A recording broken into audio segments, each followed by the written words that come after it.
The following is a fictional story of events that may happen in the near future.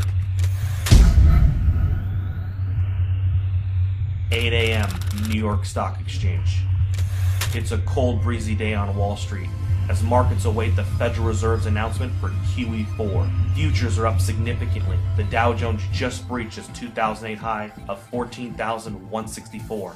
Gold just hit an all-time high of 2,900. Silver just breached $100 per ounce. The dollar index is holding at 53. With official unemployment at 16.3%, there is a nervous feeling on Wall Street that if this doesn't work, the world could implode into a depression that will last for the remainder of the decade.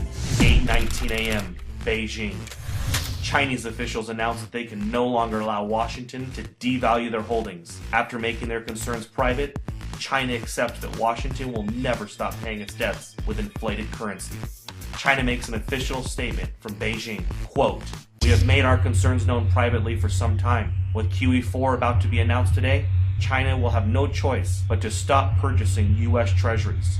We have allowed Washington to try to work through their imbalances for 4 years. But with global inflation and U.S. consumers rapidly shrinking as a percentage of global GDP, we feel that a Western recovery is unlikely until they reform their entitlement programs."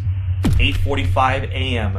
New York Stock Exchange. Upon hearing the statement from China, Dow futures have a sharp reversal and begin to drop. Gold leaps past $3,000 per ounce, up $150 per ounce in the last 26 minutes. CNBC awaits a statement from the White House. 8:50 a.m. Washington, D.C.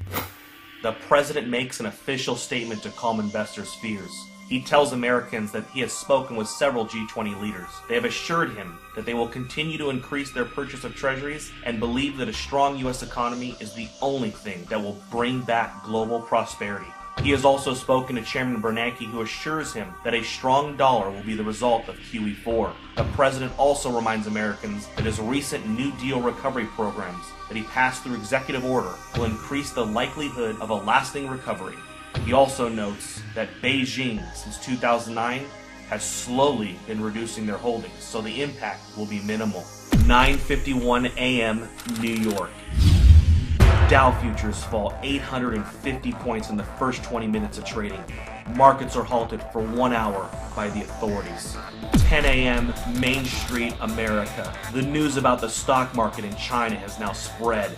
A panic begins to sit in and unprepared Americans rush to the grocery store. In an attempt to purchase food and water, Americans that didn't know what was going on are alerted by all of the news stories and panic buying. Within 50 minutes, there is a nationwide rush to the stores. Empty store shelves in America become a reality. 10:52 a.m. New York. Markets reopen and the Dow Jones resumes its collapse. Investors around the world join the sell-off in bonds and stocks and begin to purchase commodities. Unlike the panic of 2008, this time commodities are seen as the only safe haven from a dollar crisis.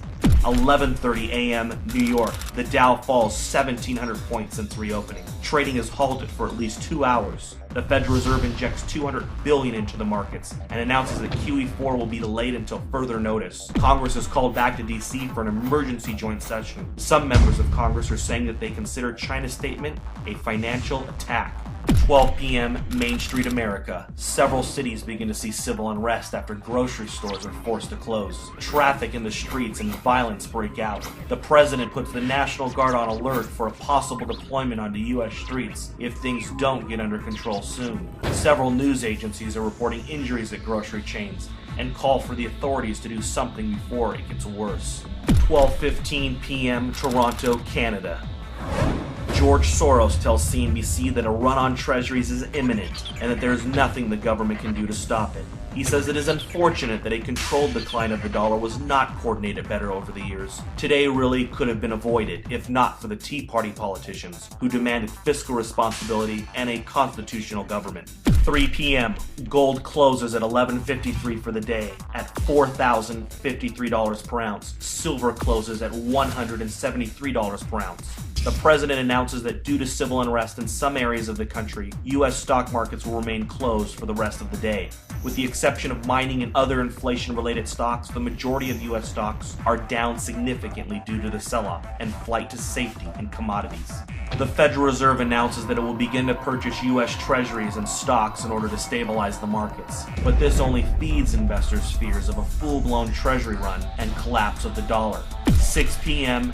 Asia. Asian markets begin a massive sell-off. Dollar collapse rumors begin to take hold of the markets. CNBC Asia looks into a possible COMEX default and complete breakdown in the U.S. economy. Gold spikes in Asia, up 1750 in the first complete hour of trading. Gold is now at 58.03. 7 p.m. Gold and silver bullion dealers across the world have suspended all sales due to no inventory. A COMEX default is now expected. Several central bank representatives propose a freeze on currency markets and a fixed devaluation of the US dollar in order to calm investors. 7:30 p.m. the United States. The sun sets on America. In the last 12 hours, the world has changed. Americans are glued to their televisions, taking a crash course on a debauched currency.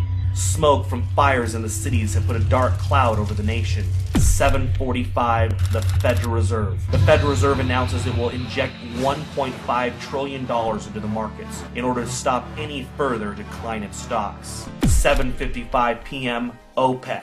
The final nail in the coffin. OPEC nations halt oil trades in US dollars until further notice. They will only accept euros, renminbi, or gold. 7:59 p.m. The Federal Reserve's announcement to inject $1.5 trillion into the markets causes a sharp reversal in overseas markets. Stocks begin to rally even as Main Street melts down. 8 p.m. Manhattan. Gerard Adams, president of the National Inflation Association, sends out an urgent email alert. In it, he informs members that it is with great sadness that the time to warn and prepare Americans for hyperinflation has ended.